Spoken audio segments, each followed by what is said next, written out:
بسم اللہ الرحمن الرحیم۔ السلام علیکم ورحمۃ اللہ وبرکاتہ۔ اہلاً و سہلاً اقرا معہد الحافظات بشاور شارع ورثت جماعت دہ میں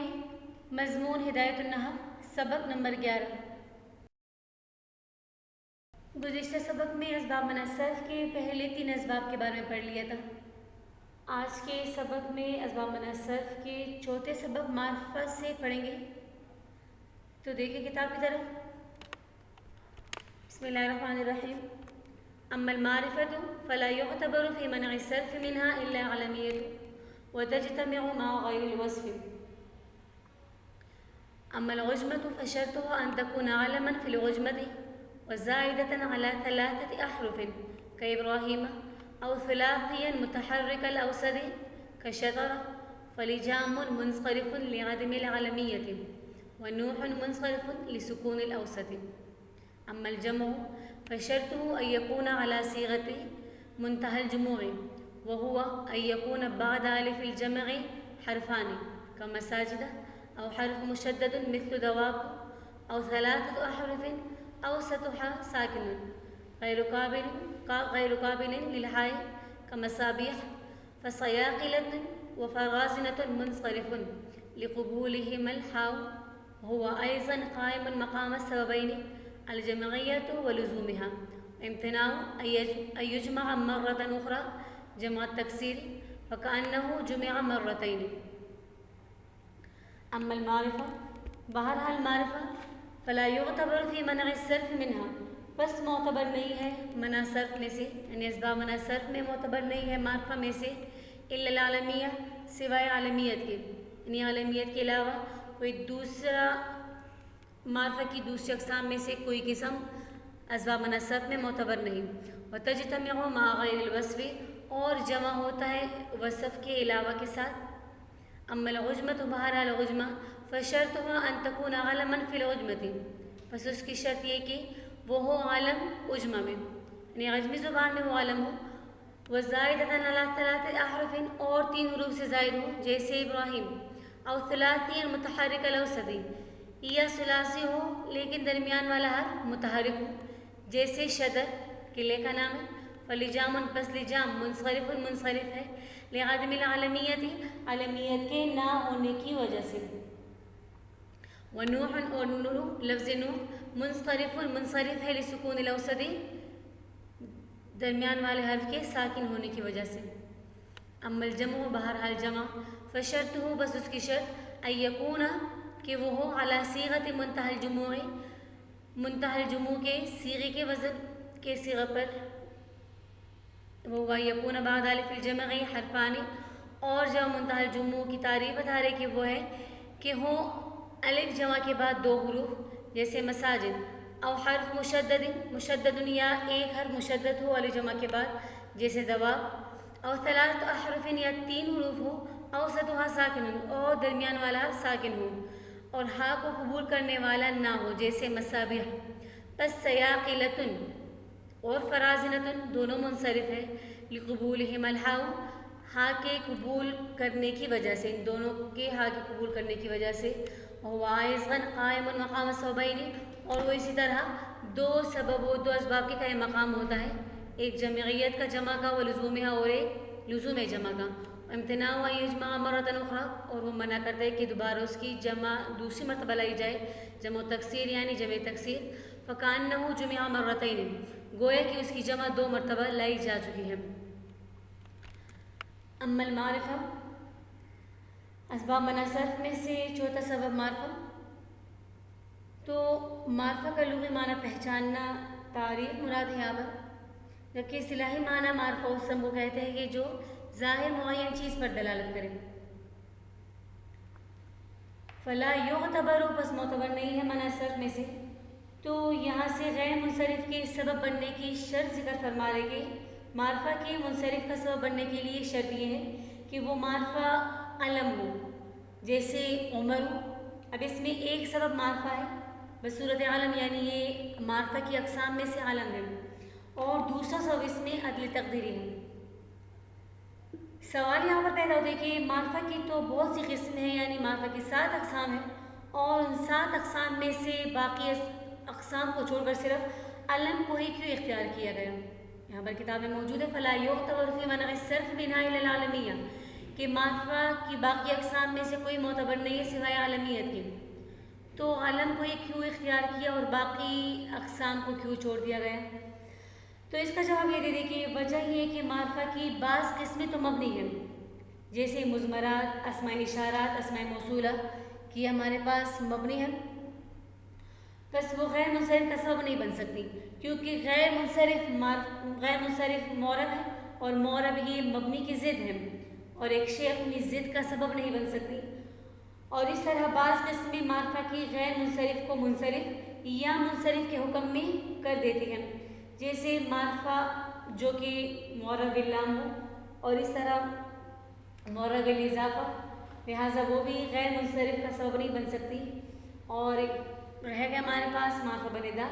تو وہ نحو کے ہاں معرب باللام کے حکم میں ہی داخل ہے۔ اسی طرح معرفہ بندا اگر یعنی منادا اگر مفرد معرفہ ہو تو وہ مبنی بر ضمہ ہوگا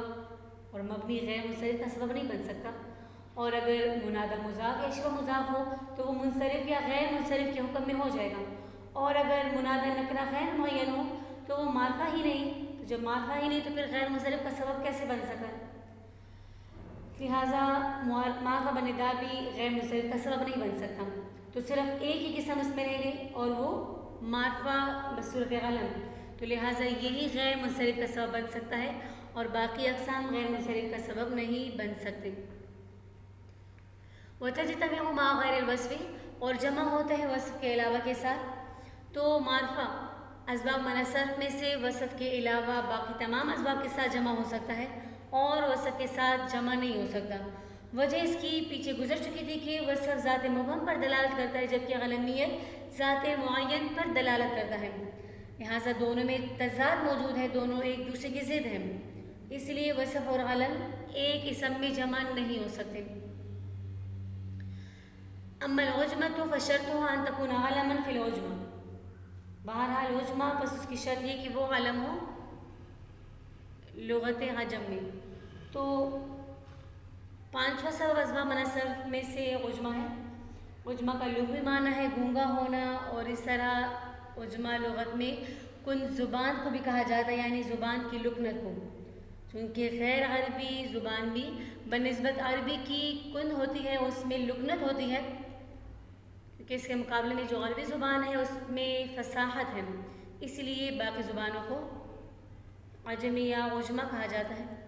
اور اصطلاحی تعریف عجمہ کی کون الاسم مما وضعه غیر العربی،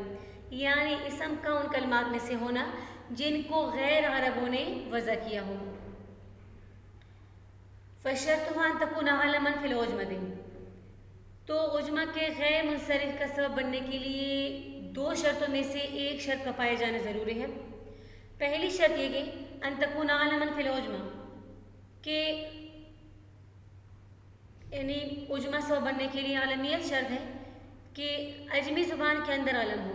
خواہ وہ علم حقیقتاً ہو یا حکماً۔ حقیقتاً کا مطلب تو یہ کہ کلام عرب میں منتقل ہونے سے پہلے لغت عجم میں ہی وہ حقیقتاً علم تھا، پھر بغیر کسی تبدیلی کے لغت عرب میں منتقل ہو گیا، پھر بعد میں بھی وہ لفظ علم ہی رہا، یا حکماً علم ہو، جیسے لفظ قالون، تو یہ لغت عرب کی طرف نقل ہونے سے پہلے لغت عجم میں حقیقتاً علم نہ تھا، بلکہ لغت عجم میں اسم جنس تھا، یعنی ہر جید خالص چیز کو قالون کہا جاتا تھا۔ پھر لغت عرب میں نقل ہونے کے بعد، منتقل ہونے کے بعد معنی جنس میں استعمال ہونے سے پہلے ہی علم ہو گیا، اور قراء میں سے ایک قاری صاحب کا علم بن گیا، ان کا نام بن گیا، اور بہترین قراءت کی وجہ سے تو قالون بھی غیر منصرف ہے۔ ایک سبب اس میں ہمارے پاس عجمہ اور دوسرا سبب علم حکماً موجود ہے۔ اس کے لیے یہاں پر سوال پیدا ہوتا ہے کہ عالمیت کو یہاں پر شرط کیوں قرار دیا کہ عجمہ میں علم ہو؟ تو اس کا جواب یہ دے دیں کہ جب عجمی لفظ کو عرب والے پڑھتے ہیں تو وجہ سے قلق کے وہ اس میں تغیر اور تبدل یعنی توڑ پھوڑ کرتے ہیں، اور عالمیت بقدر امکان کلمے کو متغیر ہونے سے محفوظ رکھتا ہے۔ تو جب علم اس کے اندر شرط قرار دی جائے تو پھر وہ اس میں اس لفظ کے اندر کوئی تبدیلی نہیں کر سکیں گے۔ دوسری شرط وزائدۃ علی ثلاثۃ حروف کابراہیم او ثلاثی متحرک الاوسط، یا 3 حرفی ہو جیسے ابراہیم، اور اگر 3 حرفی نہ ہو تو درمیان والا حرف، اگر 3 حرفی ہو تو درمیان والا حرف متحرک ہونا چاہیے۔ یعنی دوسری شرط میں اسم میں 2 صورتوں میں سے ایک کا پایا جانا ضروری ہوگا، یا تو وہ علمیت کے ساتھ ساتھ 3 حرفوں سے زائد ہوگا، جیسے ابراہیم، اب اس میں عالم بھی ہے اور یہ 3 حروف سے زائد بھی ہے، اور اگر 3 حرفی ہو تو پھر اس کے لیے شرط یہ ہے کہ وہ درمیان والا حرف متحرک ہو، جیسے شدت، تو ان دونوں میں سے کسی ایک کا پایا جانا ضروری ہوگا۔ اگر ایک شرط بھی نہ پائی جائے تو پھر وہ لفظ منصرف ہوگا، جیسے ہمارے پاس لفظ نوح، تو یہ درمیان والا حرف متحرک نہیں بلکہ ساکن ہے اور 3 حرفی ہے، لہٰذا یہ عجمی لفظ ہوگا۔ سوال پیدا ہوتا ہے یہاں پر کہ 3 حرفوں سے زیادہ ہو اور متحرک الاوسط کی شرط اس کے اندر کیوں قرار دی گئی؟ تو اس کا جواب یہ کہ اس لیے کہ زائد علی الثلاثہ اور متحرک الاوسط کو شرط قرار نہ دیتے تو پھر یہ ثلاثی اور ساکن الاوسط ہوتے، اور ثلاثی اور ساکن الاوسط کلمے کے اندر خفت پیدا کرتے ہیں، اور خفت اجماع کا سبب بننے میں مؤثر نہیں، اس لیے لجام منصرف ہے کیونکہ اس میں علمیت نہیں، اور نوح منصرف ہے ساکن الاوسط ہونے کی وجہ سے۔ پھر یہاں پر ایک فائدہ بھی نوٹ کر لیں کہ تمام ملائکہ کے نام، یعنی جتنے بھی فرشتے ہیں وہ تمام اسماء ان کے نام غیر منصرف ہیں، اس طرح انبیاء علیہ السلام کے نام بھی غیر منصرف ہیں، سوائے 7 ناموں کے کہ وہ منصرف ہیں، ان میں سے 3 عربی نام ہیں، ایک محمد صلی اللہ علیہ وسلم، نمبر 2 صالح علیہ السلام، نمبر 3 شعیب علیہ السلام، اور جو باقی 4 انبیاء علیہ السلام کے نام ہیں تو وہ عجمی لفظ ہیں، نمبر 1 نوح علیہ السلام، نمبر 2 لوط علیہ السلام، نمبر 3 ہود علیہ السلام، اور نمبر 4 شیث علیہ السلام۔ اما الجمع فشرطه ان يكون على صيغة منتهى الجموع، یہاں سے چھٹا سبب اسباب منصرف کا بیان فرما رہے ہیں، اور وہ ہے جمع۔ تو جمع کا لغوی معنی ہے اکٹھا کرنا، جبکہ اصطلاحی معنی کہ لفظ کا ایسی شکل پر ہونا جس میں جمع تکسیر کی انتہا ہو۔ تو اگر اس لفظ کی جمع تکسیر کے بجائے جمع سالم آ جائے تو کوئی حرج نہیں، پھر بھی وہ جمع منتہی الجموع ہی رہے گا، جیسے صاحب کی جمع صواحب اور صواحب کی جمع پہ صواحبات آتی ہیں۔ اب اگر یہاں پر کوئی اشکال کرے کہ آپ نے کہا تھا کہ اس کے بعد کوئی اور جمع نہ آ سکے، تو اس کا جواب یہی دیں گے کہ اس سے مراد جمع تکسیر ہے، کہ جمع تکسیر مزید نہیں آ سکتی، اگر جمع سالم آ جائے تو کوئی حرج نہیں۔ پھر جمع منتہی الجموع کا صیغہ جو ہوگا تو اس کی علامات یہ کہ اس کا پہلا اور دوسرا حرف مفتوح ہو، تیسری جگہ پر الف علامت جمع جسے علامت اقصا بھی کہا جاتا ہے، اور اس کے بعد یعنی اس الف کے بعد یا تو ایک حرف ہوگا یا 2 ہوں گے اور یا 3، اگر ایک حرف ہو تو وہ مشدد ہو اور اس کی حرکت کا اعتبار نہیں ہوگا جیسے دواب ہو، اگر 2 حروف آ جائے تو پہلا مکسور اور دوسری حرکت کا اعتبار نہیں جیسے مساجد، اور اگر 3 حروف آ جائے تو پہلا مکسور ہوگا اور دوسرا یا ساکنہ اور تیسرے کی حرکت کا اعتبار نہیں جیسے مصابیح۔ اور جمع منتہی الجموع کے یہی 3 اوزان ہیں۔ پھر جمع منتہی الجموع یعنی جمع کا غیر منصرف کا سبب بننے کے لیے شرائط موجود ہے یہاں پر، کہ پہلی شرط یہ کہ وہ جمع منتہی الجموع کے وزن پر ہو، اور دوسری شرط یہ کہ وہ تا کو قبول کرنے والا نہ ہو، یعنی ایسی تا نہ ہو جو حالت وقف میں ہاں سے تبدیل ہو جائے، جیسے ہمارے پاس سیاقلتن، یہ جمع ہے سقیقلن کی بمعنی تیز کرنے والا، اور اس طرح فرازنتن جو کہ جمع ہے فرزینن کی بمعنی شطرنج کا جو وزیر ہوتا ہے اس کو کہا جاتا ہے۔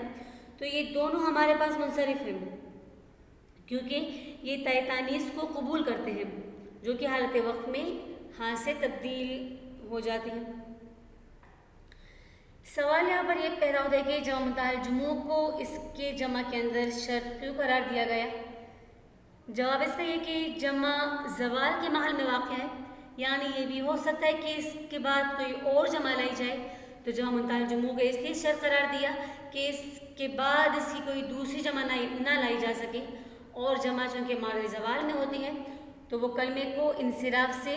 غیر منصرف تک نہیں لے جا سکتی۔ اور دوسرا سوال یہاں پر یہ کہ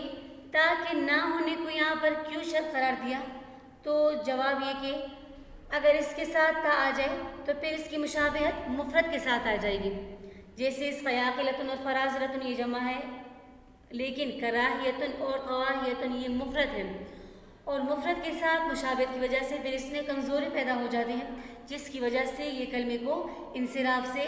غیر منصرف تک نہیں لے جا سکتی۔ پھر آگے وهو أيضا قائم مقام السببين الجمعية ولزومها وامتناعها يجمع مرة أخرى، کہ جمع منتہی الجموع کا جو یعنی جمع منتہی الجموع یہ ایک سبب ہے، لیکن یہ ایک سبب دو سببوں کے قائم مقام ہے۔ پہلا سبب مطلق جمعیت کا، اور دوسرا سبب امتناع یعنی منع کرنا اس بات سے کہ اس کی کوئی اور جمع لائی جائے، وہ امتناع یجمع مرۃ اخرى، اور اس بات سے منع کرنا کہ اس کی دوسری جمع لائی جا سکے، یعنی دوبارہ جمع لائی جا سکے۔ یعنی عام طور پر جب کسی لفظ کی 2 مرتبہ جمع لائی جائے تو اس کی یعنی پھر اس کے بعد کوئی دوسری جمع نہیں لائی جا سکتی، اور جمع منتہی الجموع کی بھی اور جمع نہیں آ سکتی، لہٰذا ہم یہ خیال کریں گے کہ یہ جمع منتہی الجموع میں جمع کا تکرار ہے، یعنی 2 مرتبہ جمع لائی گئی ہے، لہٰذا اس کے بعد کوئی دوسری جمع ہم نہیں لا سکتے۔ یہ تھا آج کا سبق، امید ہے آپ لوگوں کو سبق کی سمجھ آ گئی ہوگی۔ اگلے درس کا مطالعہ اچھی طرح سے کر لیں۔ وآخر دعوانا ان الحمد للہ رب العالمین۔ السلام علیکم ورحمۃ اللہ وبرکاتہ۔